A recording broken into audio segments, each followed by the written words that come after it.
Shalom saudara semua sekalian. Kita bersyukur ya kalau kita masih bisa ada sampai sore hari ini. Kita bersyukur kalau kita masih bisa berkumpul untuk bersama-sama kita beribadah pada sore petang malam hari ini. Sebelum kita masuk dalam ibadah kita, mari kita bersatu dulu sejenak.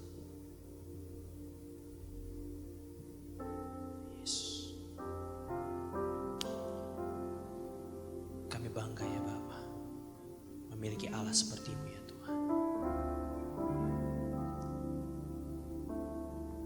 Sekarang ini hati kami siap ya Tuhan, untuk kami bersama-sama memasuki ibadah yang kudus. Jikalau ada yang belum beres dalam hati kami, ataupun ada dosa di dalam hati kami, ampunilah setiap dosa kesalahan kami ya Tuhan. Sebab Engkau sudah terlebih dahulu berbuat baik pada kami ya Tuhan. Haleluya. Yesus, Kau sungguh baik. Yesus, nama-Mu indah. Yesus, ku cinta Kau selalu, ku tinggikan, ku agungkan selamanya. Yesus, ini doa kami ya Tuhan. Yesus, ini doaku. Yesus, ini pujianku.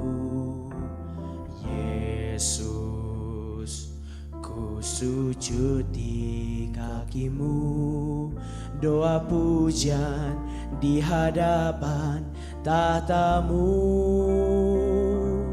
Ku mau memuji-Mu, ku selalu puji-Mu.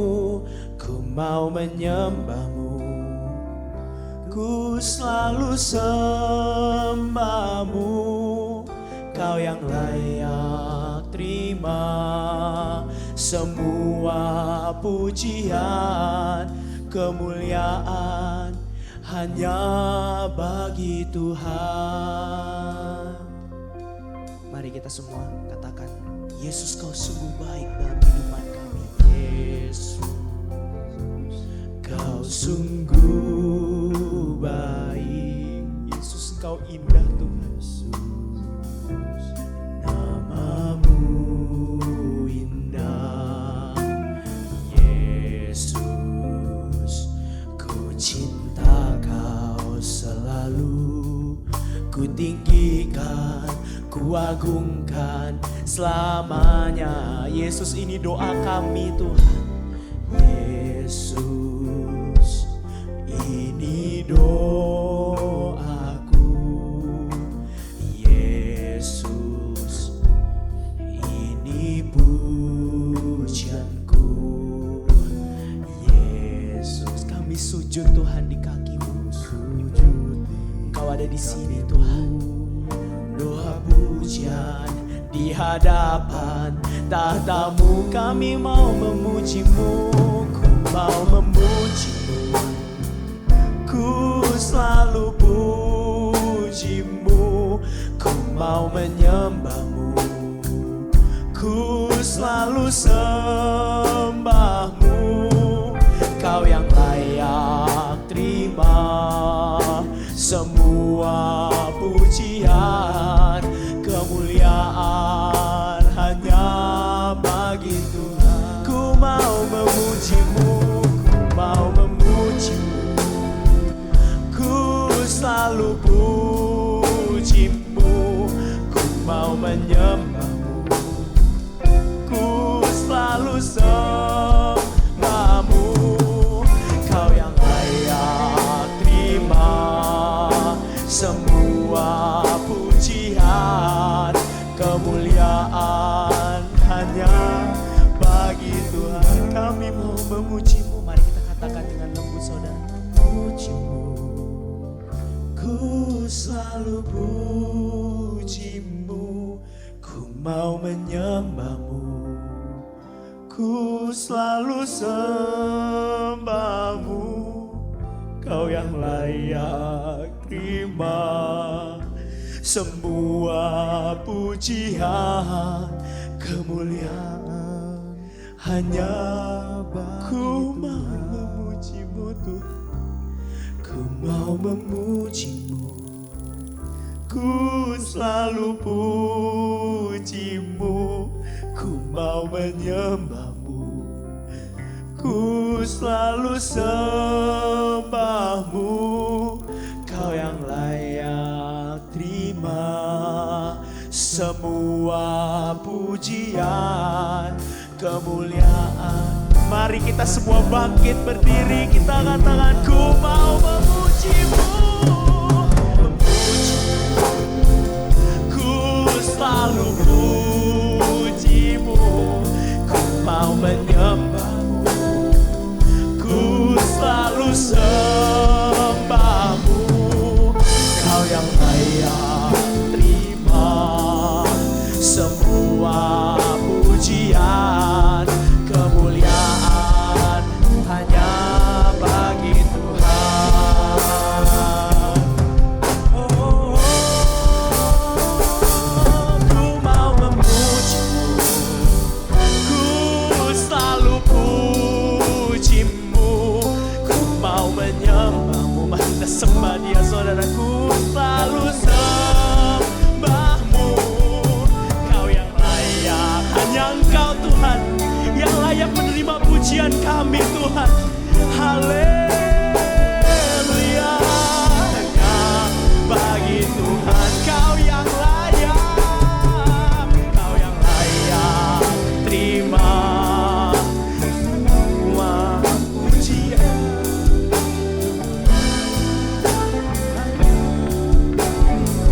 Kau yang layak semua pujian, kemuliaan hanya bagi Tuhan. Haleluya, mari sembah Tuhan. Haleluya, hanya Engkau Tuhan yang layak menerima pujian kami. Haleluya Tuhan. Ya Tuhan, kami datang dengan hati yang penuh kerinduan kepadamu ya Tuhan. Kami datang dengan hati yang ingin menyembah Tuhan, meninggikan Tuhan atas segala-galanya ya Bapa dalam setiap kehidupan kami. Kami mengucap syukur ya Bapa, karena Engkau menyertai kami, Engkau baik Tuhan. Dan kiranya Tuhan, kami sekarang akan memulai ibadah kami pada sore petang malam hari ini. Jikalau di dalam ruangan ini ada kuasa-kuasa yang bukan berasal daripadamu, kami bersatu hati. Kami tengking, kami usir semuanya itu di dalam nama Yesus. Tidak ada yang bisa menghalangi kami untuk kami bersama-sama akan memuji memuliakan Engkau Tuhan. Sebab Engkau adalah Allah yang layak dipuji, disembah, dimuliakan. Karena itu kami mohon Roh Kudus-Mu menuntun langkah ibadah kami ini dari awal, pertengahan hingga akhirnya Tuhan. Kiranya kuasa dari tempat tinggi bernaung atas kami semua. Terpuji-pujilah namamu Tuhan Yesus. Di dalam nama Tuhan Yesus kami sudah berdoa dan mengucap syukur. Haleluya. Yang percaya katakan amin. Right, shalom. Puji Tuhan ya, kita masih bisa ya kita memuji memuliakan nama Tuhan. Karena kita selalu percaya bahwa gereja Tuhan itu selalu ada urapan baru, amin. Selalu ada tuntunan Roh Kudus, amin. Karena itu kita angkat pujian. Kita bilang Roh Kudus tercurah di tempat ini, maka anggur baru pun tercurah di tempat ini. Haleluya.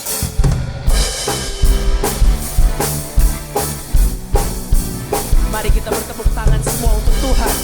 Yeah. Roh Kudus tercurah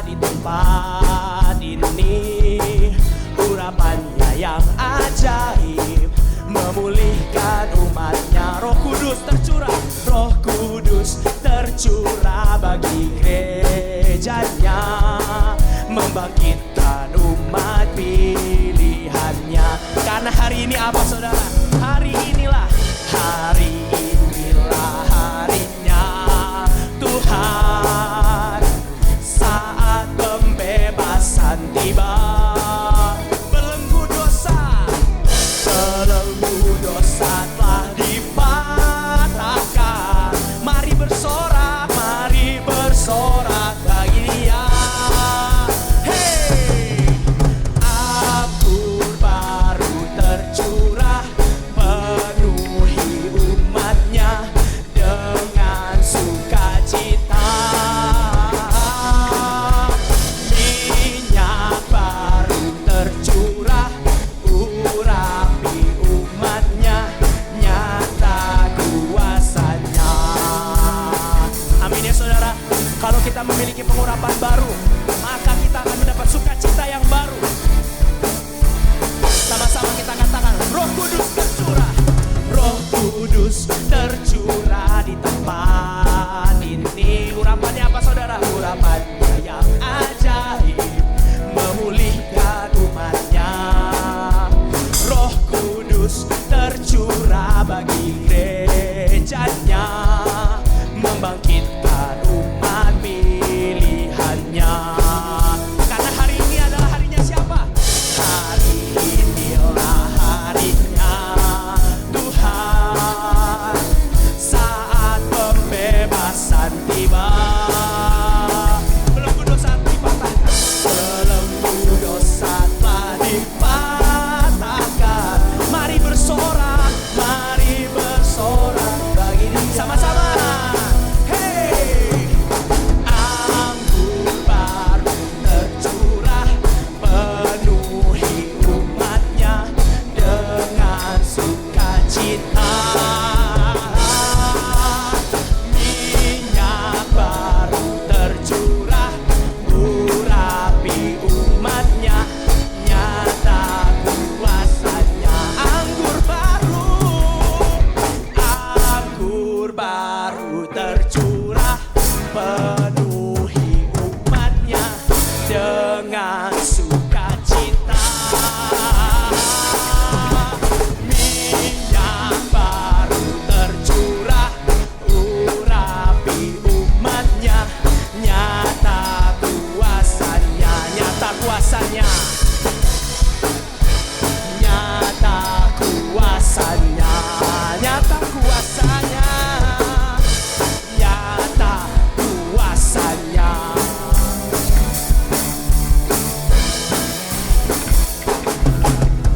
Amin, puji Tuhan. Silahkan duduk saudara. Siapa di sini yang kagum dengan kasih Tuhan? Boleh dong angkat tangannya semua. Ya, saya jujur kagum sekali dengan kasih Tuhan ya. Karena saya ingin bercerita sedikit. Kasih Tuhan itu awalnya saya susah mengerti ya saudara. Karena kasih Tuhan tuh nampaknya kelihatannya tuh biasa-biasa aja kalau kita lihat gitu ya. Tapi kalau kita coba kita renungkan, kalau kita coba kita pikirkan, kasih Tuhan yang Tuhan sudah lakukan dalam kehidupan kita saudara, sangat banyak.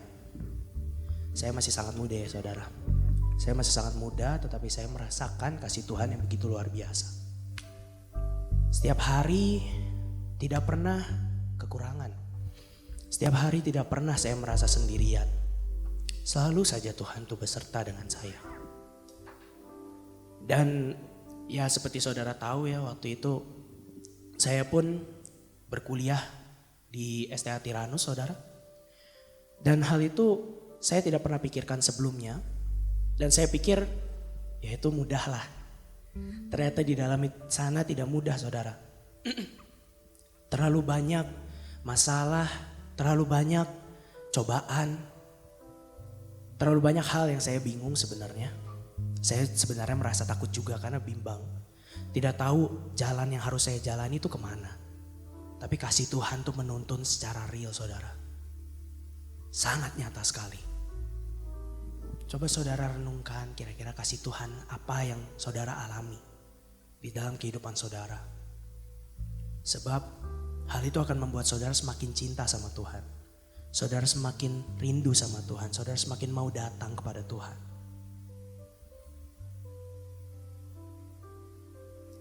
Di saat kita mungkin merasa bahwa tidak ada jalan, tapi kasih Tuhan tuh selalu membukakan jalan buat kita. Sebab dialah jalan kebenaran itu, saudara.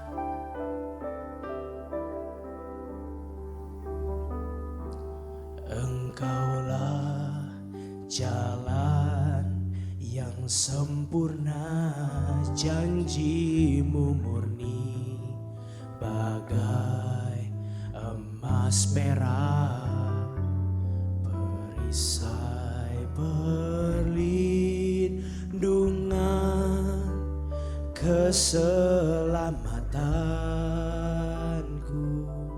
Engkaulah jalan kebenaran, Engkaulah jalan kebenaran. Dalam kasih-Mu ada kehidupan, penolong yang setia di dalam kesesakan.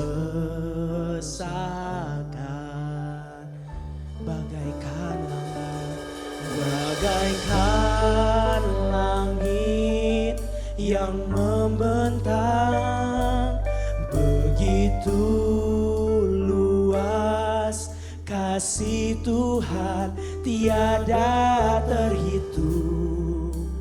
Pertolongan-Mu dalam hidupku, bagaikan dalamnya samudra, bagaikan dalamnya samudra, begitu dalam kasih Tuhan tiada terhitung. Kesetiaan-Mu dalam hidupku. Kita sama-sama nyanyikan lagu ini, saudara. Mari katakan, Engkaulah jalan yang sempurna, janji-Mu murni bagai emas perak, perisai perlindungan, keselamatan kami, keselamatanku. Engkaulah jalan kebenaran, Tuhan. Engkaulah jalan kebenaran. Dalam kasih-Mu ada kehidupan. Engkaulah penolong kami yang setia, Tuhan, yang setia di dalam kesesakan. Oh, bagaikan langit yang membentang, begitu luas kasih Tuhan tiada terhitung. Pertolongan-Mu dalam hidupku,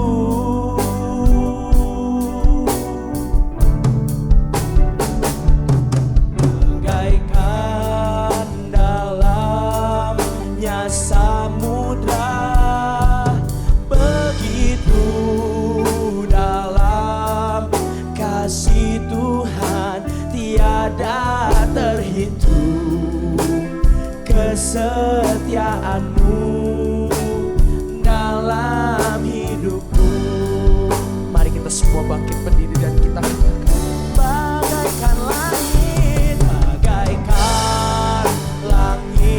amin Tuhan, begitu luas kasih-Mu, luas kasih Tuhan tiada terhitung. Pertolongan-Mu dalam hidupku, bagaikan dalamnya samudra, bagaikan dalamnya samudra, begitu dalam kasih Tuhan tiada terhitung kesetiaanmu dalam hidupku. Jemaat saja katakan, bagaikan langit yang membentang.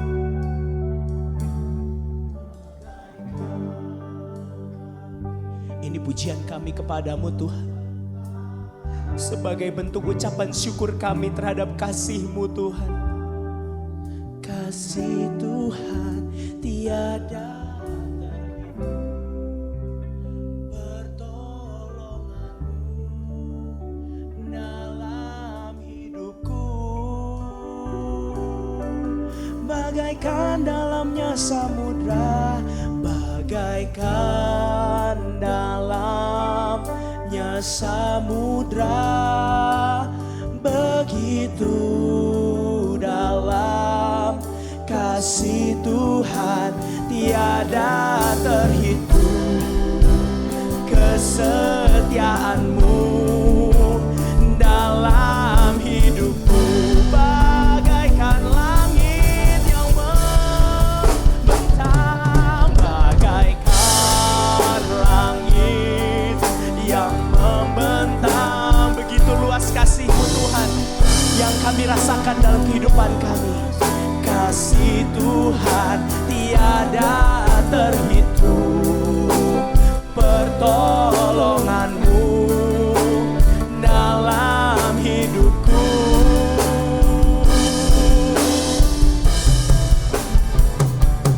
bagaikan dalamnya samudra, begitu dalam kasih Tuhan tiada terhitung kesetiaanmu, kesetiaan tiada terhitung, pertolongan-Mu tiada terhitung, pertolongan-Mu, pertolongan-Mu tiada terhitung, kesetiaan-Mu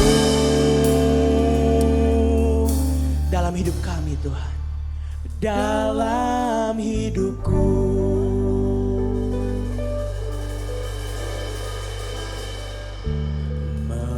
Mengalir kuasa dari tempat maha tinggi, Bapa kekal mulia, Kau hadir di sini, memulihkan hati, menyembuhkan yang terluka.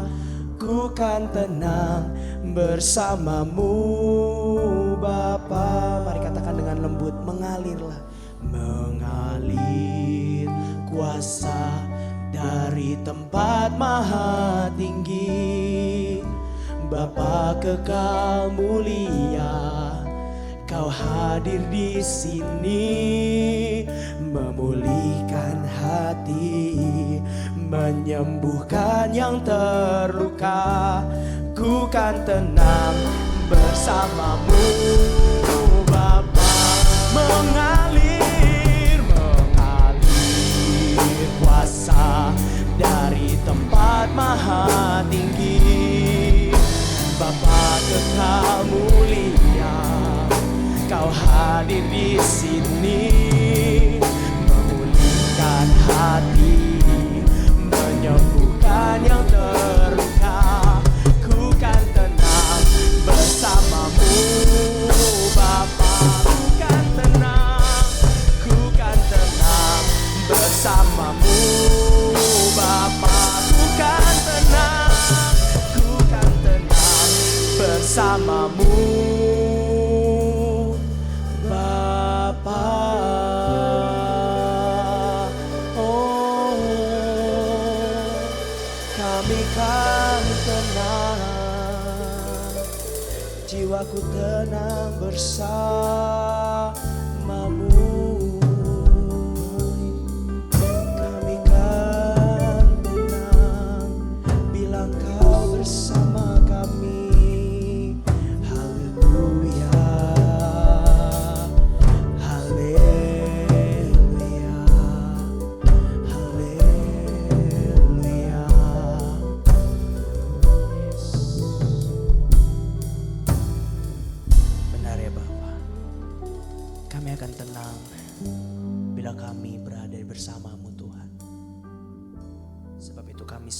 mengagungkan kasih-Mu. Kami selalu mengagungkan pekerjaan Roh Kudus-Mu yang hari demi hari menuntun kami sehingga kami tidak salah langkah, sehingga kami tidak dibutakan, sehingga kami tidak salah mengambil keputusan dalam kehidupan kami. Kami mengucap syukur karena jiwa kami akan tenang jika ada Engkau dalam kehidupan kami. Jiwa kami akan tenang jika kami berserah kepadamu ya Tuhan. Karena itu Tuhan, kami saat ini berdoa untuk pemberitaan firman-Mu pada sore hari ini. Kami saat ini berdoa untuk Ibu Gembala kami, Ibu Pendeta Lana Harumia akan menyampaikan firman Tuhan pada sore hari ini. Kiranya Tuhan sendiri yang berkata-kata dalam mulut bibirnya.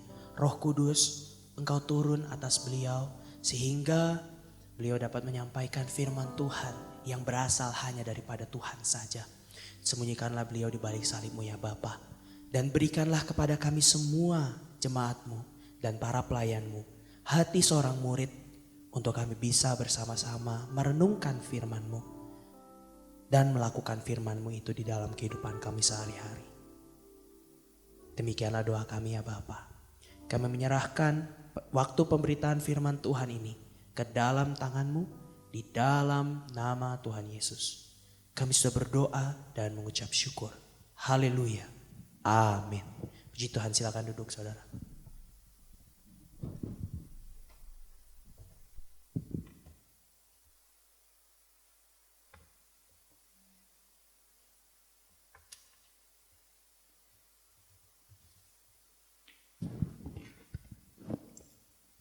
Shalom. Sinan Kuaile Gong Sipacai. Selamat tahun baru Imlek 2023. Semoga kesejahteraan, kemakmuran senantiasa mengaruniai sepanjang tahun. Itu artinya ya yang barusan ya. Bagi Bapak Ibu Saudara yang merayakan ini, saya mengucapkan selamat. Puji Tuhan ya, di antara saudara yang disebut dengan keturunan gitu. Atau peranakan Tionghoa masih datang juga sore hari ini ya, walaupun ada perayaan sebagai tradisi di rumah saudara, dan saya merasa mengucap syukur dan saya sungguh bersuka cita untuk kedatangan saudara-saudara saya yang baru. Selamat datang, puji Tuhan ya. Dan kalau kedua saya boleh sebut dengan anak-anak ya, karena umurnya jauh dari saya, dapat berkat saya undang untuk hadir kembali. Nah, perayaan Imlek ini biasanya disemarakan gitu ya dengan berbagai hal. Di antara lain adalah berbagi angpau, lalu silaturahmi ya, dan banyak hal. Nanti ada pertunjukan gitu, terus dan sebetulnya sebelumnya itu kalau saya baca gitu sebagai tradisi itu ada beres-beres rumah gitu ya. Nah setahun sekali, terus kata anak saya gini, "Mah, beres-beres rumah setahun sekali." Loh ya, maksudnya tuh beres-beres gudang, beres-beres yang lain. Kalau misalnya ada barang-barang yang masih bisa dipakai dikasihkan ke orang lain yang lebih perlu gitu maksudnya. Nah jadi ini adalah satu tradisi berbagi, tradisi berkumpul gitu ya. Nah saya berpikir kenapa kok harus pakai baju merah gitu. Terus saya baca lagi kalau dari legendanya. Konon katanya di tiap akhir musim dingin itu ada yang makhluk raksasa. Tadi pagi Pak Daniel udah menyinggung ya. Makhluk raksasa yang disebut oleh mereka Nian gitu. Nah makhluk raksasa ini dikatakan itu suka memakan hasil panen. Tapi bahkan memakan penduduk desa. Nakutin banget ya. Kalau dari legenda, namanya juga legenda ya. Tapi nggak sengaja waktu lihat ada yang pakai baju merah dia lari gitu. Jadi mereka setiap kali perayaan Imlek ini pakai baju merah gitu. Saya pakai baju merah bukan karena saya takut sama Nian itu, bukan ya. Atau saya takut dimakan, bukan. Hanya untuk menyemarakan saja. Terus saya pikir bagus juga ya kalau ya kita sebagai anak-anak Tuhan, kita sebagai umat Tuhan juga yang masih ada turunan Tionghoa gitu, untuk bersilaturahmi, untuk kita saling berkumpul ya, berbagi angpau, terutama kalau ampaunya mau dikasihin ke saya terima. Cuman masalahnya nggak boleh. Menurut tradisi kalau udah menikah tuh nggak boleh. Iya, Ko Bebeng gitu. Iya. Nah, terus saya dapat penjelasan gitu dari seorang opa-opa atau engkong tua ya, katanya gini. Anak-anak yang udah kerja, ayo kasih uang buat yang sudah berkeluarga maksudnya. Kasih angpau ya buat orang tuanya gitu. Tapi maksudnya bukan buat orang tuanya. Maksudnya nanti kalau si orang tua ini jadi bisa masukin amplop-amplop angpau ke amplop-amplop. Nanti kalau cucunya datang dikasihin lagi ke cucunya gitu loh maksudnya. Itu tradisi yang menurut saya bagus banget ya. Jadi membuat si cucu juga merasa kakek aku perhatian. Dan biasanya kan kalau engkong sama emak tuh udah tua tuh udah gak kerja gitu. Nah itu adalah tradisi-tradisi yang saya pikir boleh kita lakukan. Cuma ada satu hal yang tidak boleh kita lakukan, yaitu sembahyang ke tian. Bukan tian ini ya, namanya tian gitu ya. Ngomongnya harus tian gitu. Itu adalah semacam atau mereka menyebutnya pribadi yang disembah yang tidak mereka kenal ya. Kalau kita mengenal, kita menyembah siapa? Menyembah Allah Bapa di dalam nama Tuhan Yesus. Kita mengenal siapa dia. Tapi kalau di tradisi ini menyembah tian dan juga para leluhur. Itu yang tidak boleh kita lakukan. Kita mengucap syukur, kita berkumpul dan kita berdoa kepada Bapa di surga di dalam nama Tuhan Yesus ya. Nah saudara, ada hal lain yang saya renungkan gitu. Saya renungkan apakah semua orang yang merayakan Imlek ini itu sudah punya juru selamat gitu ya.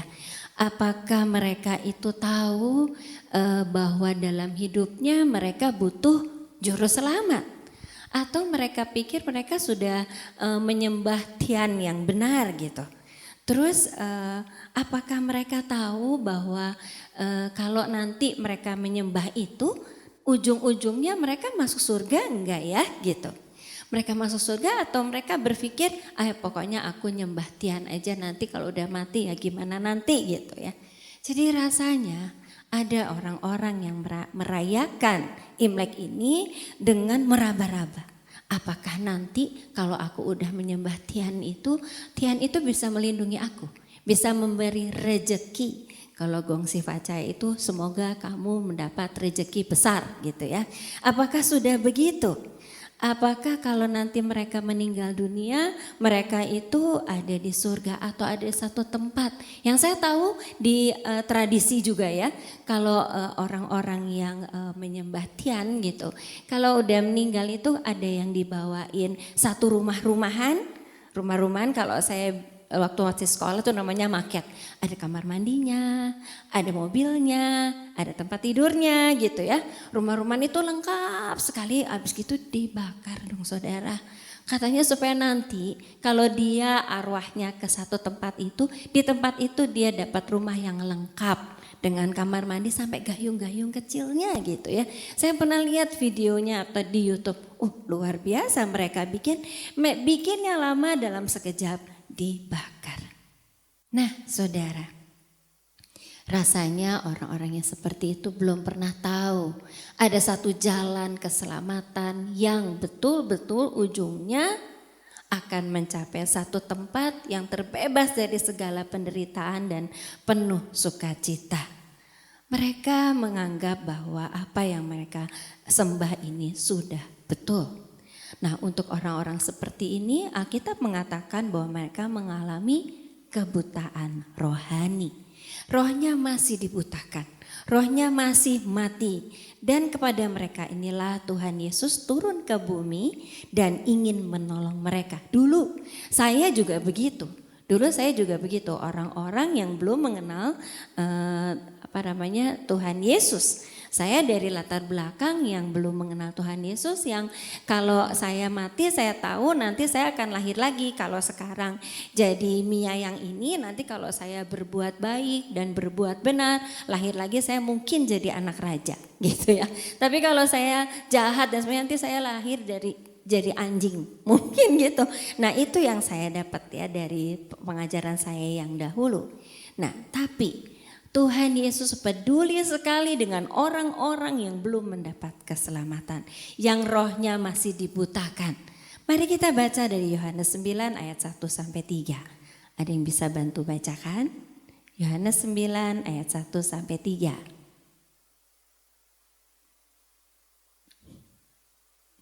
Sekali ini saya baca sendiri dulu ya. Waktu Yesus sedang lewat, ia melihat seorang yang buta sejak lahirnya. Murid-muridnya bertanya kepadanya, "Rabi, siapakah yang berbuat dosa? Orang ini sendiri atau orang tuanya? Sehingga ia dilahirkan buta." Jawab Yesus, "Bukan dia dan bukan juga orang tuanya. Tetapi karena pekerjaan-pekerjaan Allah harus dinyatakan di dalam dia." Di ayat 3 Yesus membetulkan pemahaman yang salah dari para murid. Muridnya berpikir bahwa setiap kali ada yang seperti itu mungkin ayahnya yang berbuat dosa gitu ya. Atau dirinya dia sendiri. Setiap kali ada yang gak normal, ada yang buta, itu pasti ada dosa di balik itu. Kadang-kadang saudara, penyakit itu bisa diakibatkan oleh dosa yang serius ya. Memang betul ada yang seperti itu tertulis di Yohanes 5 ayat 14. Tetapi tidak selalu begitu saudara. Contoh Ayub yang saleh. Tuhan sendiri yang mengatakan bahwa Ayub saleh. Dia kena penyakit aneh ya. Dari ubun-ubun sampai kaki tanpa berbuat dosa gitu. Nah jadi yang jelas, penderitaan yang dialami orang buta ini diizinkan Tuhan dengan maksud ilahi, yaitu untuk menunjukkan kasih Tuhan, untuk menunjukkan kemurahan Tuhan dan kuasa Allah. Ya, dan kita tahu ya di dalam dunia seringkali orang yang tidak bersalah itu lebih menderita dari orang yang bersalah. Nah, jadi kalau ada orang yang menderita tidak selalu dia bersalah. Orang yang ada di dalam kebenaran justru bisa banyak menderita ya. Nah dalam hal orang buta ini Yesus ingin menolong orang ini untuk dapat melihat terang. Kita baca Yohanes 9 ayat 4 sampai 5.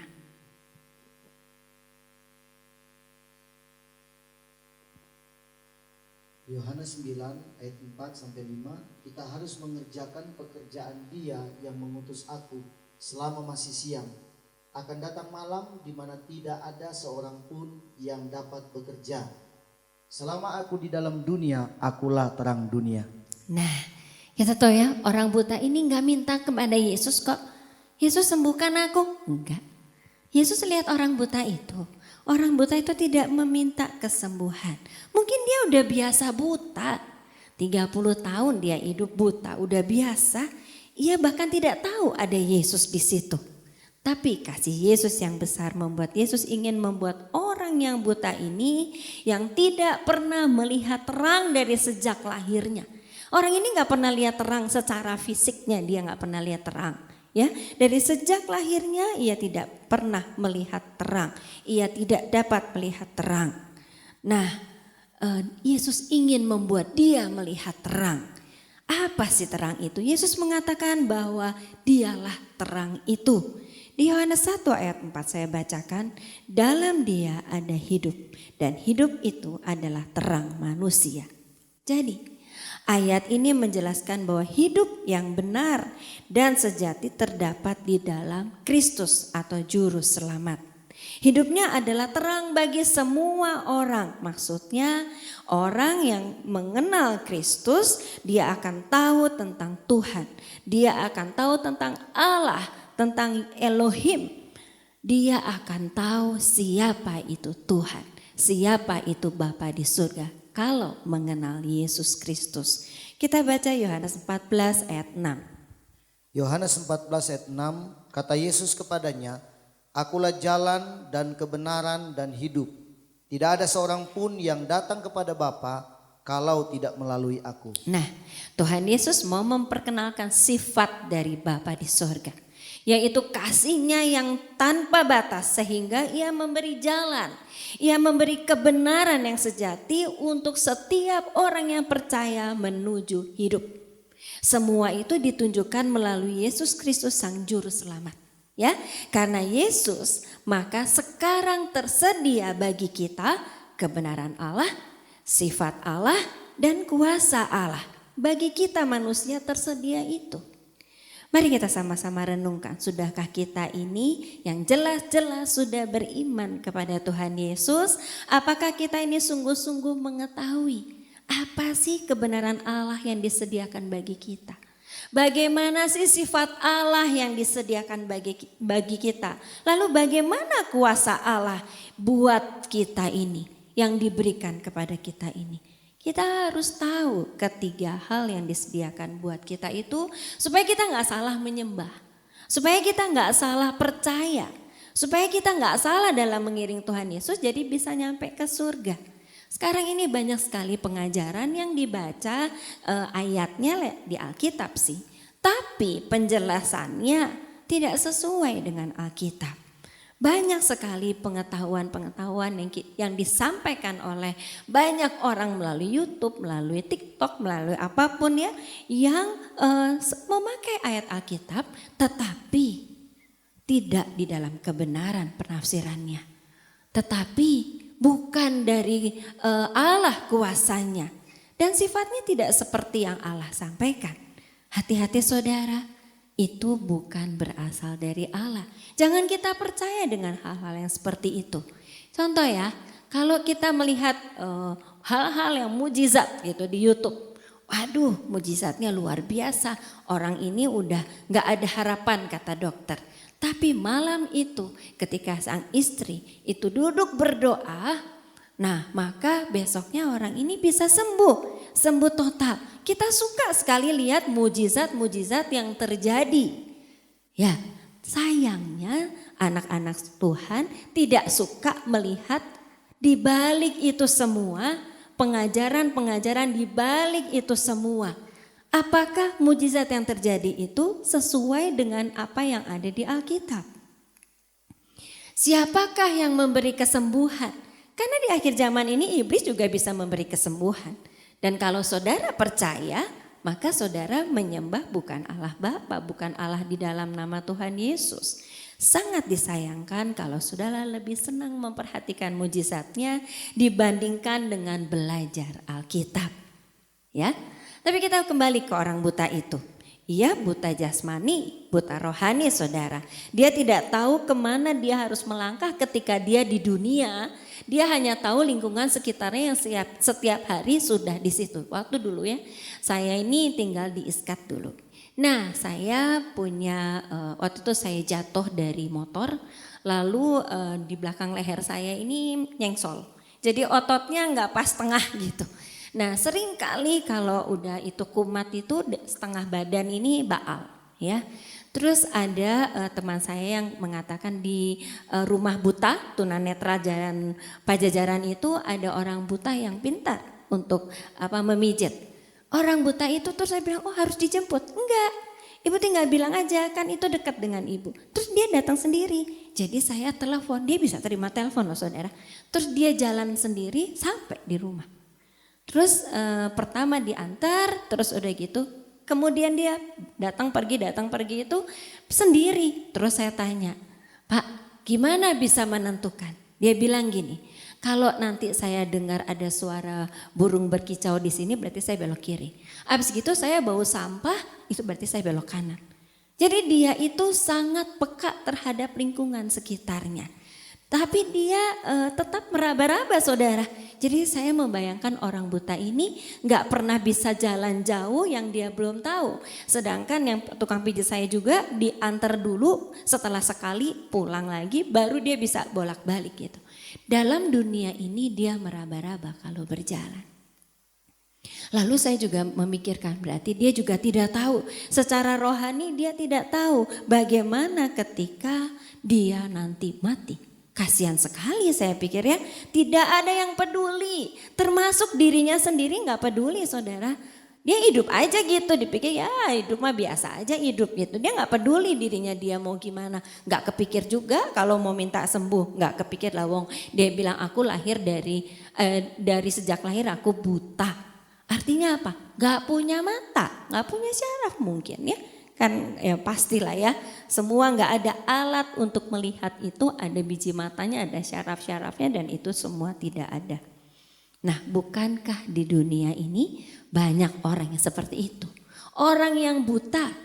Mungkin kita sebagai anak-anak Tuhan, kita pikir bahwa hidup ini otomatis aja jalan. Kerja ya kerja, tiap hari bangun pagi terus begini, dan begini sampai sore pulang tidur. Udah besoknya kerja lagi. Kita juga pikir itu hidup biasa aja. Hidup ya jalan aja gitu seperti apa adanya. Kita merasa segala sesuatu itu otomatis. Kalau kita mengalami kesusahan ya semua orang juga ngalamin kesusahan. Gak usah repot-repot, nanti juga ada jalan keluar sendiri. Iya kalau ada jalan keluarnya. Nanti kalau udah semua sudah angkat tangan, dokter angkat tangan baru cari-cari. Ini gimana ya? Pada prinsipnya sih setiap orang pengennya hidup lama ya dibanding dengan kematian, walaupun ia mati adalah kemenangan gitu ya atau adalah berkat ya, tapi rumah sakit penuh gitu. Kalau orang mau mati aja katanya Pak Aron di acara ngobrol nanti gitu ya. Kalau memangnya dia suka mati ya udah nggak usah cari rumah sakit, nanti juga mati sendiri gitu ya. Nah tapi saudara, setiap orang di dunia ini umumnya ya hidup. Apalagi saya ini melihat gitu ya beberapa saudara saya yang memang dari lahirnya itu kenal Tuhan Yesus gitu ya, dia merasa bahwa gak perlu doa, udah ada Tuhan Yesus, gak usah doa.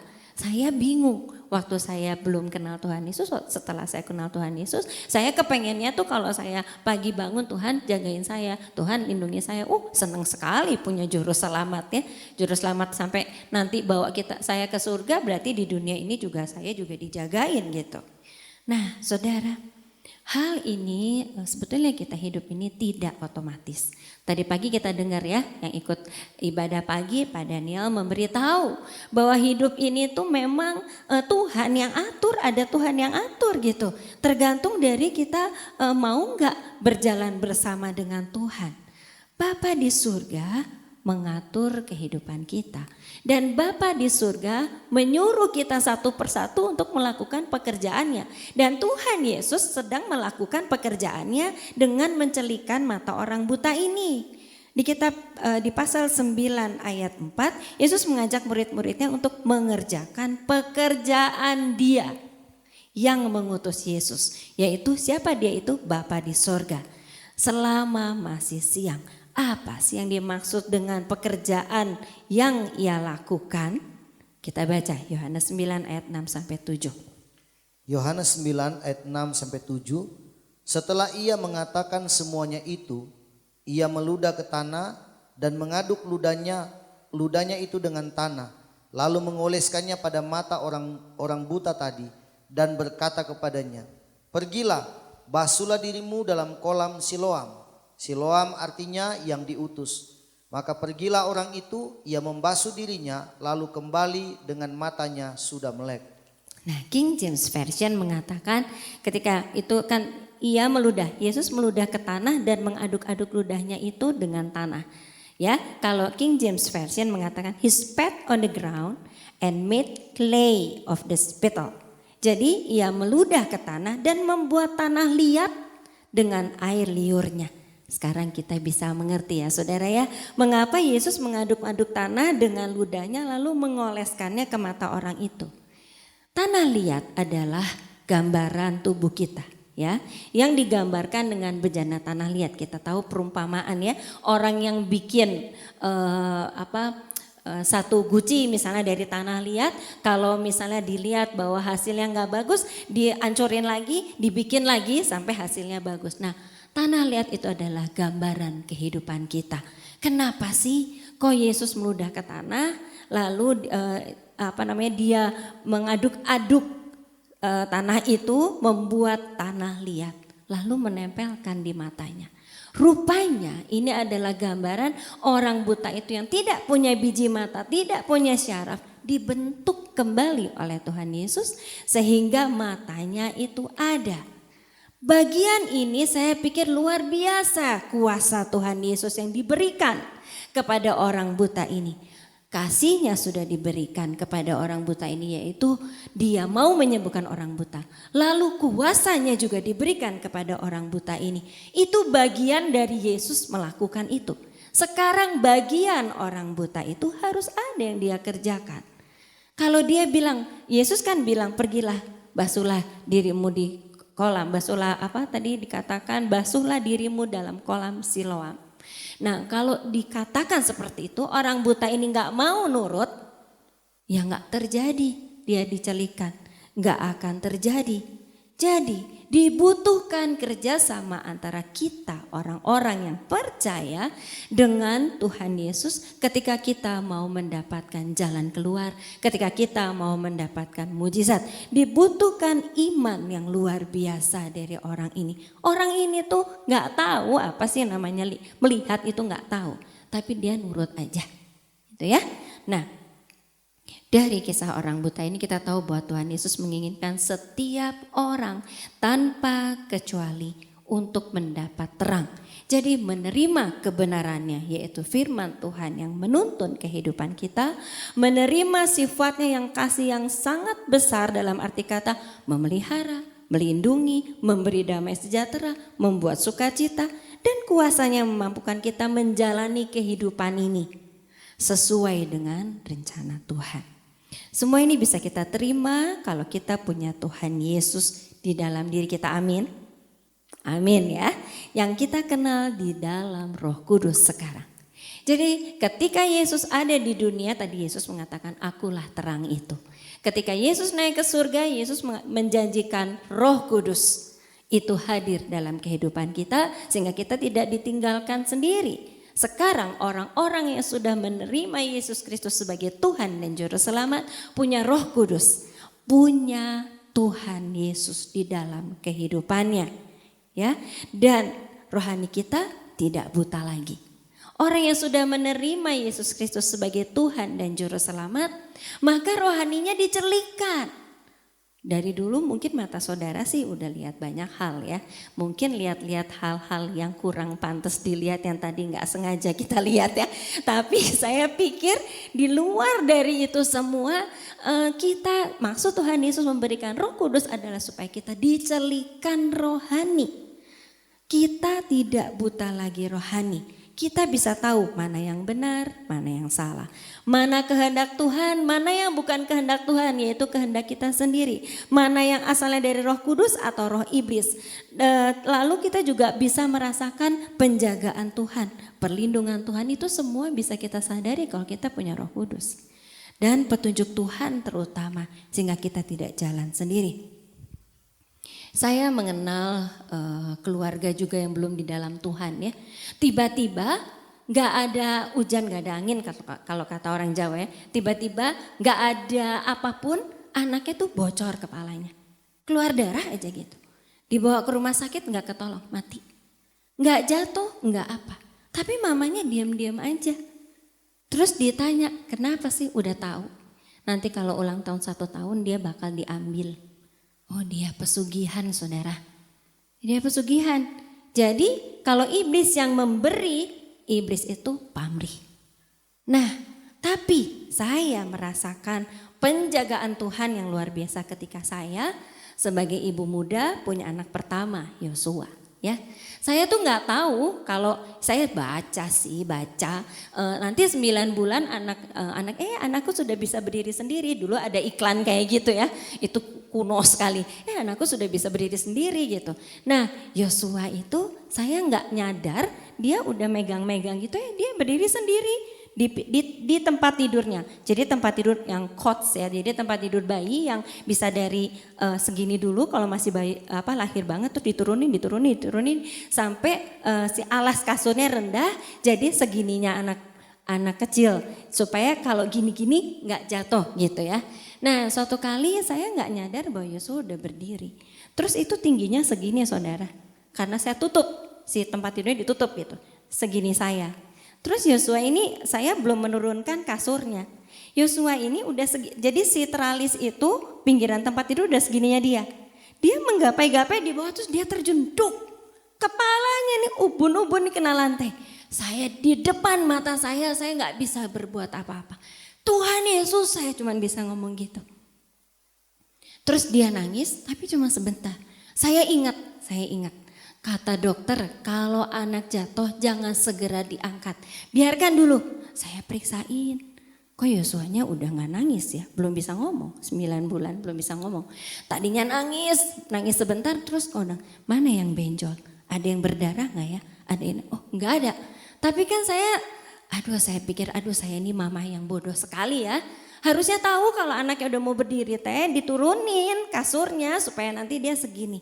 Tapi penjagaan Tuhan luar biasa buat orang yang seperti saya, ibu muda yang gak tahu harus gimana jaga anaknya, Tuhan menjagai.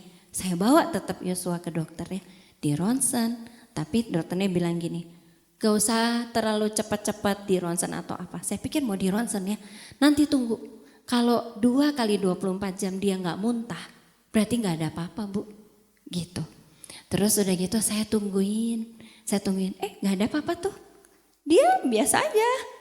Dia kian kemari udah bisa jalan juga merayap-rayap gitu ya. Terus udah gitu dia ngesot. Kalau dia dulu ngesot gak lewat merangkak. Jadi ngesot kayak tentara. Saya lihat, anak ini baik-baik saja. Bagi ibu-ibu yang punya anak yang pernah jatuh seperti itu saya takut sekali saudara, ubun-ubun. Tapi itu perbedaannya. Antara keluarga yang punya Tuhan Yesus dan keluarga yang tidak punya Tuhan Yesus. Dia gak merasa bersalah kalau anaknya diserahkan ke iblis. Kalau saya sangat merasa bersalah kalau anak saya ini sakit atau kenapa-napa. Karena anak itu titipan Tuhan. Apalagi seperti ini, tapi Tuhan sendiri yang jagain. Gak ada yang kebetulan saudara. Ketika kita menerima Roh Kudus, selalu saja ada tuntunan dari Tuhan. Satu kali lagi, ketika ada santet ke rumah kami. Waktu itu di rumah kami ini ada orang yang dari orang yang belum percaya menjadi percaya. Lalu orang ini istrinya itu perempuan ya, bekerja di rumah saya. Terus suaminya datang, kok ngelihat istrinya ikutan, dulu kan ibadahnya di rumah ya. Ikutan duduk di belakang dengar firman Tuhan, kok ngelihat istrinya begitu gitu loh. Terus mungkin gak suka tapi diem. Terus satu kali saya melihat di tempat di mana Yosua main. Ya, di tempat di mana ada jadi jam itu yaitu jam 2 siang saya masih ingat banget. Setiap kali jam 2 siang saya mandiin Yosua atau mbaknya mandiin Yosua. Tapi Yosua tuh kalau mandi tuh supaya diem harus kasih mainan banyak. Jadi dia sibuk sama mainannya jadi bisa dimandiin bersih gitu ya. Nah terus saya nih sebelumnya kok saya ke toilet saya tuh toilet modern. Bukan zaman dulu ya yang pakai masih semen terus lumutan terus retak-retak bukan. Tapi keramik kering gitu. Terus saya lagi duduk saya lihat ini ada apa sih kok kayak kalajengking. Bayangin di kamar mandi yang kering gitu ada kalajengking. Terus saya deketin, bener kalajengking. Terus saya panggil papahnya Yosua. Lihat ini terus dituk gitu. Dia langsung jalan stingnya naik ke belakang gitu. Kalau saya tidak di situ duluan, Yosua lagi main di sana, mbaknya nggak perhatian. Dia pasti udah dientup. Apa dientup? Disengat. Ya, disengat oleh dientup bahasa Jawa. Disengat oleh kalajengking, ya. Nah, dan kita nggak tahu Yosua panas, Yosua kena racun apa nggak tahu. Tapi luar biasa penjagaan Tuhan. Bertepatan dengan itu, saya lihat ke jendela ada ular hitam. Ular hitam yang berusaha masuk ke kamar saya. Tapi kamar saya ini kan nako, jendela nako. Itu lagi ditutup. Nah setelah itu saya mengerti ini ada santet yang dikirim ke rumah saya. Tungguin, kami berdoa tungguin. Besoknya suami dari yang perempuan yang sudah menerima Tuhan Yesus guling-guling di lantai. Guling-guling dia, kesakitan, jantungnya sakit, dia guling, ampun, dia guling-guling. Terus kita bilang, udah periksa aja ke dokter. Gak mau, periksa ke dokter, siapa tahu ini yang mana sakit, sini, jantungnya yang sakit. Terus dia pergi ke dokter, gak ada apa-apa saudara. Terus kita bilang, kamu baru mau ngerjain kami ya? Kamu kasih santet apa? Dia minta maaf. Saya pulang aja. Dia bawa istrinya pulang, saya gak tahu beritanya bagaimana. Tapi begitulah ada kuasa Roh Kudus yang melindungi keluarga kita, amin. Amin saudara. Jadi ketika kita menerima Tuhan menerima Yesus Kristus sebagai Tuhan dan Juru Selamat, kita mendapat penjagaan Roh Kudus, mendapat perlindungan Roh Kudus. Itu sifat Allah yang diberikan kepada kita. Ada satu lagi. Ini tentang waktu saya masih jadi arsitek. Ini tentang proyek. Satu kali saya ditelepon, Bu datang ke Jakarta ya, ada proyek. Proyeknya cukup besar, kita tergiur dong ya untuk proyek. Oke, kita pesan tiket. Tiket kereta api zaman dulu saudara. Kereta api itu 2 jam. Habis tiket kereta api. Ya udah, pertemuannya jam berapa? Jam 10. Oke. Cari tiket yang jam 6. Habis. Yang jam 7. Habis gitu ya. Wah, nggak ada nih. Travel habis juga saudara. Terus ya udahlah, nggak usah jadi. Kayaknya nih Tuhan nggak suka. Tuhan nggak boleh saya ke sana. Jadi udahlah, kita telepon ke ownernya. Kalau boleh ditunda karena ini memang tiketnya habis. Oh nggak bisa Bu, harus sekarang. Harus hari ini, saya nggak punya waktu lagi. Terus anak buah saya bilang, udahlah Bu, kita naik mobil aja. Saya aja lah dulu yang ketemu. Akhirnya naik mobil pribadi, di tengah jalan tabrakan saudara. Tapi tetap jalan ke sana. Sampai di sana dapat satu proyek, dapat seperti ini terus dibawa pulang. Terus dia bilang, aduh saya itu tabrakan. Terus ini proyeknya ini, oh saya tahu itu proyek mangkrak. Jadi ditinggalin sama kontraktornya, dia cari orang lain karena ownernya gak bayar. Jadi Tuhan itu selalu melindungi. Lalu staf saya bilang, toh gitu ikut kata bumi ayat tadi ya. Saudara, penjagaan Tuhan, tuntunan Tuhan sampai di situ. Terus saudara bilang gini, kuno, buminya semua contohnya kok kuno sih? Ada gak yang modern? Satu kali saya lihat video. Saudara tahu drone? Tahu ya? Yang bisa buat foto udara gitu ya. Dulu waktu saya masih jadi arsitek, kalau mau dapat foto udara tuh naik helikopter sampai nek-nek kata orang. Saya nggak berani gitu ya. Tapi owner saya tuh, bos saya naik helikopter ambil foto-foto dari atas. Padahal sebenarnya kalau di balai kota tuh, di tata kota ada sih foto udara tuh ada. Nah itu drone itu dibuat 3 cm diameternya, 2,5 mungkin ya. Di dalam drone itu ada 3 gram alat peledak. Drone itu dilengkapi dengan kamera, dengan sensor yang bisa mengenali wajah. Dan itu di-setel oleh komputer. Persis seperti HP dengan kecepatan tinggi, dia bisa mengenali wajah seseorang walaupun hashtag gitu ya. Kalau kita kan suka di internet atau apa, pokoknya kita suka pakai Instagram atau pada hashtag gitu ya. Nah, sekalipun dengan itu bisa dikenali. Dan drone itu tinggal kalau saudara mau dibunuh tinggal gini, dek, masuk persis di sini merusak jaringan otak.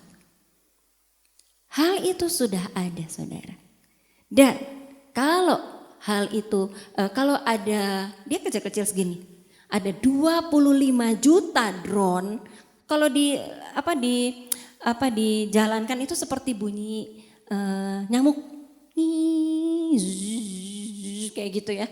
Tapi ketika 25 juta itu bisa menghabiskan setengah kota. Kalau drone itu masuk ke pabrik, cep masuk, breng, ledak. Katanya senapan kuno. Senapan itu udah kuno. Drone itu cepet banget. Kita mau nembakin drone satu-satu yang cuma 3 cm gitu, gak bisa saudara. Begitu taruh sekian juta, boom, hancur. Nuklir kuno, nuklir. Kalau drone ini gak ada efek samping. Langsung aja jalanin, cecep mati semua. Sekarang belum dikeluarkan. Karena masih ada undang-undang, nggak boleh. Apalagi kalau orang yang bermaksud jahat. Tapi hal ini sudah ada. Dan saudara pikir kalau misalnya kayak gitu, oh iya ya takut juga ya. Kalau saya, Tuhan bisa punya kuasa melindungi seseorang. Amin. Iblis aja bisa ngelindungin orang yang itu loh. Yang Baal apa sih, kuda lumping itu. Apa sih? Debus. Jadi dia itu kan kalau tangannya dibacok-bacok gitu ya, itu tetap kebal. Iblis aja bisa. Apa Tuhan gak bisa? Bisa saudara.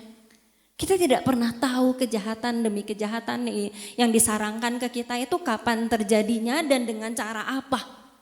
Tapi ketika kita punya Tuhan Yesus, ketika kita punya Roh Kudus, Dia bisa menuntun kita untuk pindah pada saat yang sama sebelum kejadian orang menjahati kita itu. Atau Dia bisa jadi perisai kita. Enggak kena, itu bisa sekali saudara. Jadi kita harus coba. Saya mengajak kita semua untuk coba kita pikirkan. Apakah kita ini sudah betul-betul terang, mendapat terang, celik rohani. Kita betul-betul sudah menerima Roh Kudus itu dan sudah menghidupi Roh Kudus itu dalam kehidupan kita. Penting sekali kita untuk menghidupi Roh Kudus itu selagi masih siang. Yesus mengatakan selagi masih siang. Apa sih maksudnya? Kita baca Yohanes 12 ayat 35. Yohanes 12 ayat 35 kata Yesus kepada mereka, hanya sedikit waktu lagi terang ada di antara kamu. Selama terang itu ada padamu, percayalah kepadanya supaya kegelapan jangan menguasai kamu. Barang siapa berjalan dalam kegelapan, ia tidak tahu kemana ia pergi. Terang itu adalah Tuhan Yesus. Selama ada Tuhan Yesus, cepat beriman kepada Dia. Selagi masih ada kesempatan. Kan sekarang Tuhan Yesus sudah naik surga. Kita punya Roh Kudus. Artinya apa saudara? Selama masa ini adalah masa anugerah, di mana keselamatan diberikan kepada banyak orang, mari kita sebagai anak-anak Tuhan, kita juga introspeksi. Apakah betul-betul kita mengenal Tuhan Yesus? Apakah betul-betul kita ini sudah mengenal kebenaran, menerima kebenaran, mengetahui sifat-sifat Tuhan Yesus sehingga kita melakukan yang sesuai dengan sifat Tuhan Yesus dan tidak melakukan yang tidak sesuai dengan Tuhan Yesus? Apakah kita ini sudah punya kuasa untuk mengalahkan segala hal yang ingin mengganggu kita, yang membawa kita akan terseret, terlepas dari kasih Yesus? Apakah kita ini sudah betul-betul seperti itu? Penting sekali buat kita untuk kita renungkan selagi masa anugerah ini ada. Selagi Yesus masih ada di tengah-tengah kita berupa anugerah yang Dia berikan, kasih yang Dia berikan, jalan keselamatan yang diberikan dalam bentuk Roh Kudus, di mana Roh itu menghidupkan kita. Setelah ini, ketika gelap, yaitu ketika Yesus sudah menjemput kita di awan-awan dan kita semua sudah diangkat, tidak ada lagi hal yang bisa dilakukan. Alkitab mengatakan masih ada orang-orang yang struggling untuk bisa percaya, tapi sangat susah mempertahankan iman. Kemarin seorang jemaat di sini menceritakan kepada saya, ada seseorang yang membuka lapangan pekerjaan dengan sangat baik, sangat mudah. Banyak orang datang kepada dia, lalu dia dibimbing sehingga dia bisa punya uang cukup dalam jumlah besar dalam setiap bulannya. Lalu saya mengatakan, puji Tuhan, kalau orang itu memang betul seperti itu dan orang itu dipakai untuk menjadi saksi bagi banyak orang, membawa banyak orang yang kesusahan datang kepada dia. Tapi hati-hati, kalau orang itu sudah orang yang tidak bekerja pada dia, gak bisa makan.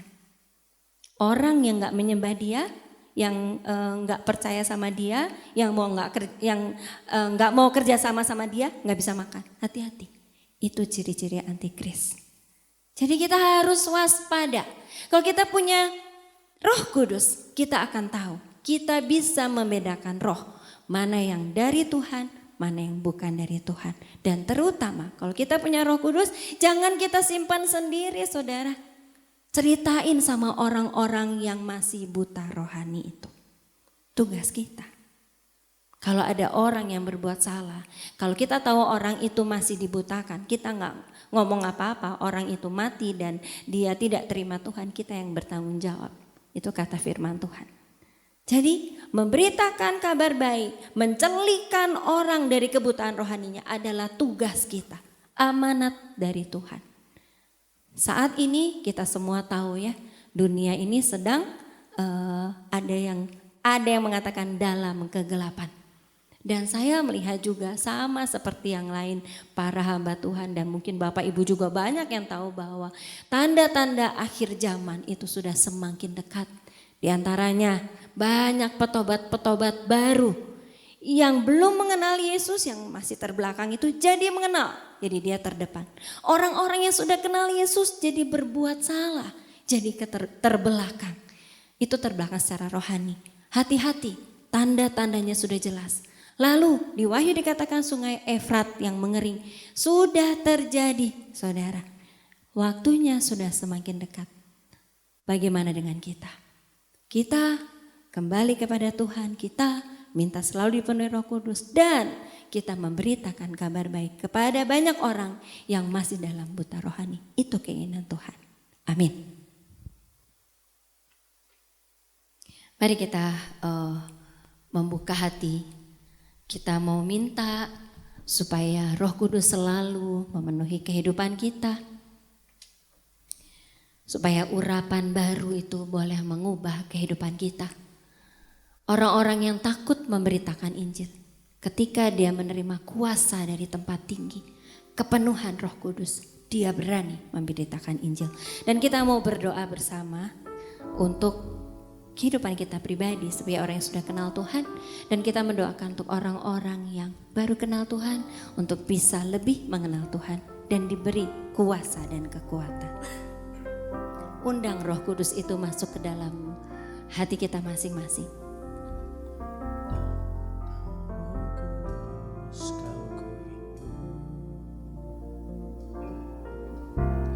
Datang Roh Kudus, kau ku rindu.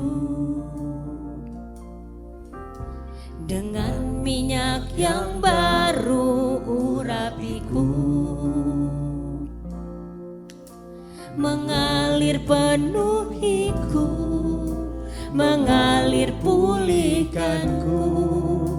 Kuasa-Mu bebaskan hidupku. Datang Roh Kudus, kau ku rindu. Datang Roh Kudus, kau ku rindu. Dengan minyak yang baru urapiku,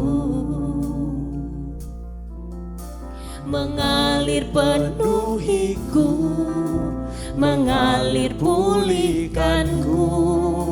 Kuasa-Mu bebaskan hidupku. Satu yang ku rindu, bersekutu denganmu. Bawaku lebih lagi tinggal di dalam-Mu, nikmati hadirat-Mu, jamalah seluruh hidupku. Urapan-Mu mengubah hidupku. Datang Roh Kudus, kau ku rindu. Datang Roh Kudus, kau ku rindu. Dengan minyak yang baru urapiku, mengalir penuhiku, mengalir pulihkanku. Kuasa-Mu bebaskan hidupku. Satu yang ku rindu, bersekutu denganmu. Bawaku lebih lagi tinggal di dalam-Mu, nikmati hadirat-Mu, jamalah seluruh hidupku.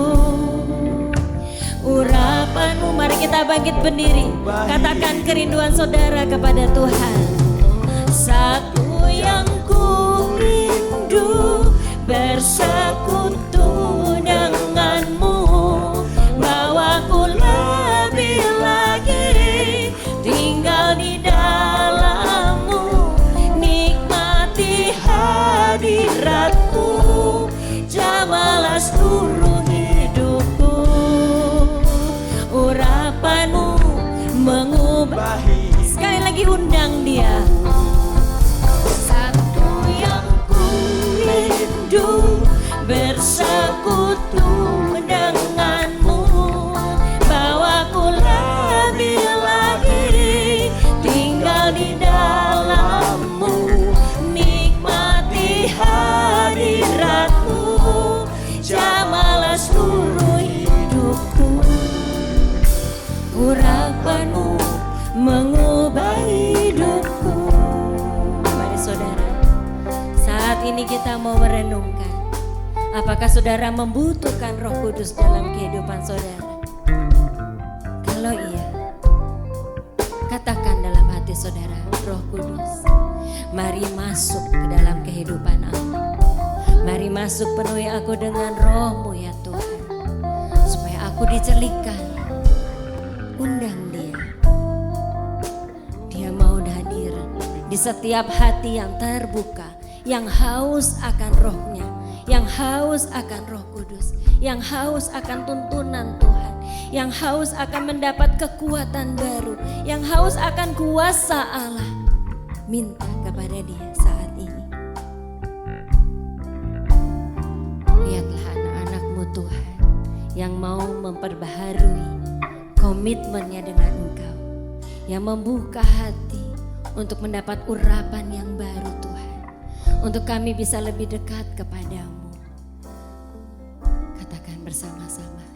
Satu yang ku rindu, bersekutu denganmu, bawaku lebih lagi tinggal di dalammu, nikmati hadiratmu, jamalah seluruh hidupku. Urapanmu, sekali lagi katakan bersama-sama kepada Tuhan. Satu yang ku rindu, satu yang ku rindu, bersekutu denganmu, bawaku lebih lagi tinggal di dalammu, nikmati hadiratmu, jamalah seluruh hidupku. Urapanmu, kami mau menikmati hadiratmu, nikmati hadiratmu, jamalah seluruh hidupku. Urapanmu mengubah. Sekali lagi katakan kepada dia, nikmati hadiratmu, jamalah seluruh hidupku. Urapanmu mengubah hidupku. Ini kerinduan kami Tuhan. Kami rindu lebih lagi bersekutu dengan Engkau. Bawa kami Tuhan untuk lebih mengenal akan suara-Mu. Bawa kami Tuhan untuk lebih dekat kepadamu. Kami membutuhkan Engkau Tuhan. Kami membutuhkan tuntunan Roh Kudus-Mu. Kami membutuhkan perlindungan-Mu Tuhan. Kami membutuhkan kuasa-Mu Tuhan, untuk mengalahkan segala hal yang mengganggu iman kami. Kami mau menjaga iman kami. Kami mau tetap setia kepadamu apapun yang terjadi. Dan tolong kami Tuhan, untuk kami memberitakan kabar baik ini kepada orang-orang di sekitar kami yang masih buta rohani, supaya mereka celik seperti kami, supaya mereka mendapat perlindungan seperti kami, supaya mereka mendapat tuntunan seperti kami. Tuhan Yesus, kami mau ketika kami menghadap kepadamu, kami tidak menghadap dengan tangan kosong, tapi membawa jiwa-jiwa datang kepadamu. Terima kasih Tuhan, tolong Roh Kudus. Di dalam nama Tuhan Yesus kami sudah berdoa, haleluya. Amin. Silakan duduk.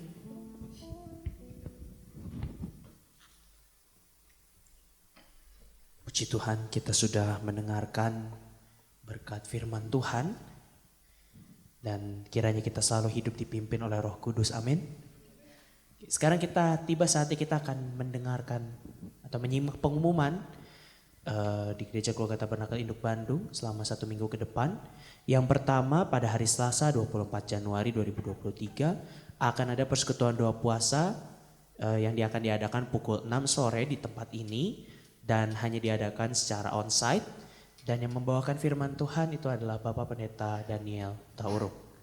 Kemudian di hari Kamis tanggal 26 Januari kita akan sama-sama menikmati pesan singkat yang akan diupload di YouTube kita pada jam 6 biasanya, yaitu kita akan mendapatkan pesan firman Tuhan dari Bapak Pendeta Stephen Hiskiapele. Kemudian di hari Sabtu tanggal 28 Januari yaitu ada doa subuh yang diadakan via Zoom pukul 5 pagi. Pukul 5 pagi ya saudara, jadi bangun pagi.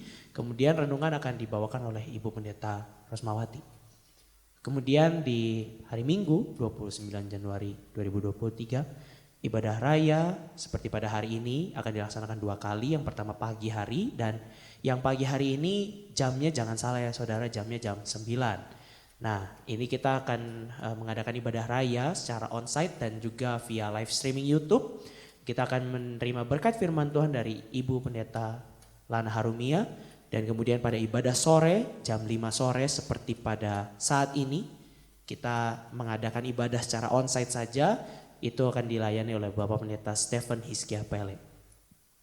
Kemudian ibadah sekolah minggu itu akan diadakan jam 9 pagi juga sama, bertepatan dengan ibadah umum secara onsite dan juga melalui Zoom.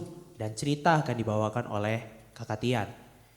Kemudian selamat ulang tahun kepada Saudari Amadea Chandra Putri yang berulang tahun pada 20 Januari. Tuhan Yesus memberkati, selamat hari Minggu, Tuhan Yesus memberkati. Dan sekarang kita akan memberikan persembahan bagi pekerjaan Tuhan di tempat ini.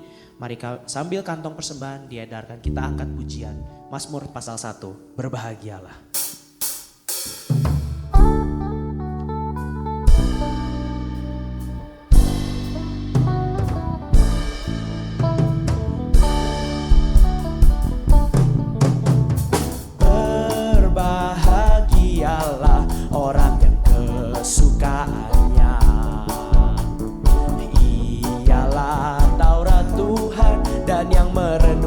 Siang dan malam, ia seperti pohon yang tertanam di tepi aliran air, yang menghasilkan buahnya pada musimnya, dan yang tidak layu daunnya.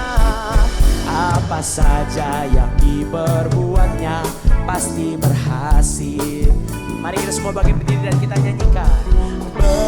Berbahagialah orang yang kesukaannya. Kesukaannya apa? Ialah Taurat Tuhan dan yang merenungkannya siang dan malam. Ia seperti pohon yang ditanam di tepi aliran air, yang menghasilkan buahnya pada musimnya, dan yang tidak layu daunnya. Apa saja yang diperbuatnya pasti berhasil. Kita katakan, Yesus cinta saya, Yesus cinta saya, Yesus cinta kamu, Yesus cinta semuanya, firman-Nya digenapi. Yesus cinta saya, Yesus cinta saya, Yesus cinta kamu, Yesus cinta semuanya, firman-Nya digenapi. Pas Yesus cinta kamu, tunjuk sebelahnya ya.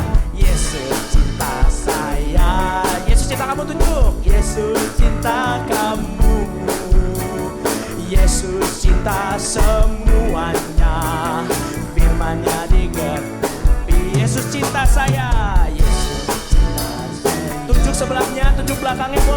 Yesus cinta kamu. Yesus cinta semuanya. Firman-Nya digenapi, firman-Nya digenapi, firman-Nya digenapi, firman-Nya digenapi.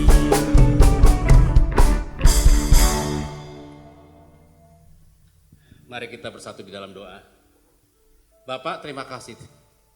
Terima kasih kami telah di ujung ibadah kami Tuhan.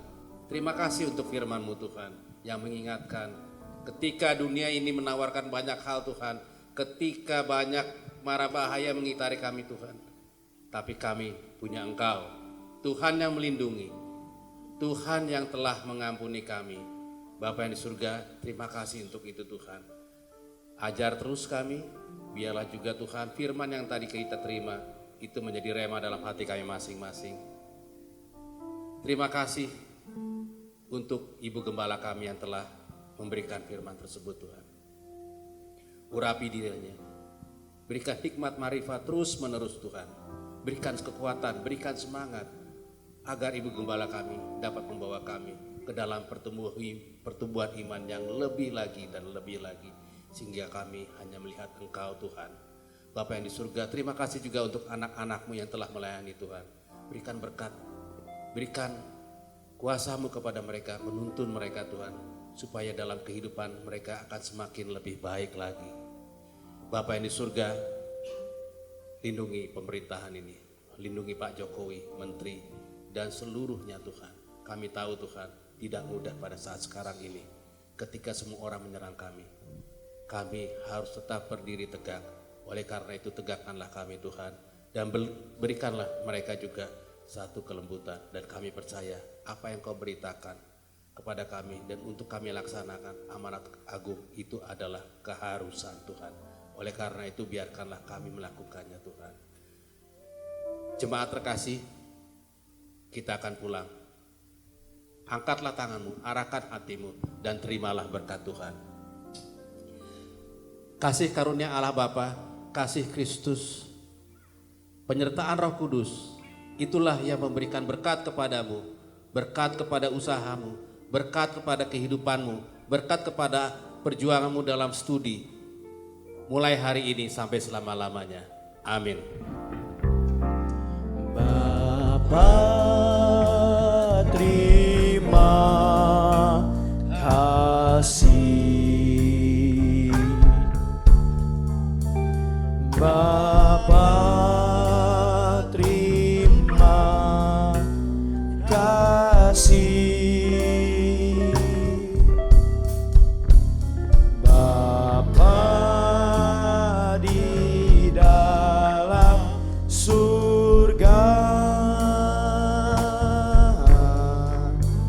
kami berterima kasih.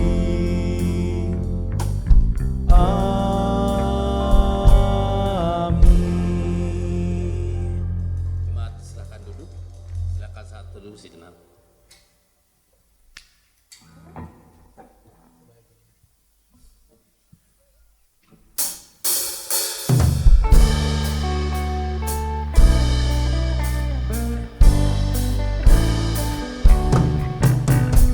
Berbahagialah orang yang kesukaannya ialah Taurat Tuhan, dan yang merenungkannya siang dan malam. Ia seperti pohon yang ditanam di tepi aliran air, yang menghasilkan buahnya pada musimnya, dan yang tidak layu daunnya. Apa saja yang diperbuatnya pasti berhasil.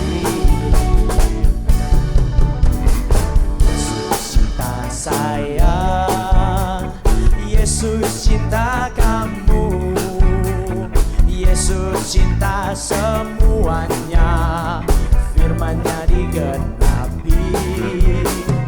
Yesus cinta saya, Yesus cinta kamu,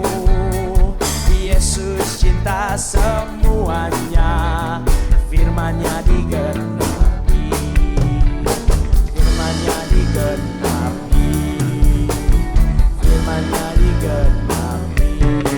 Selamat hari Minggu, God bless you. Gong Si Fa Chai.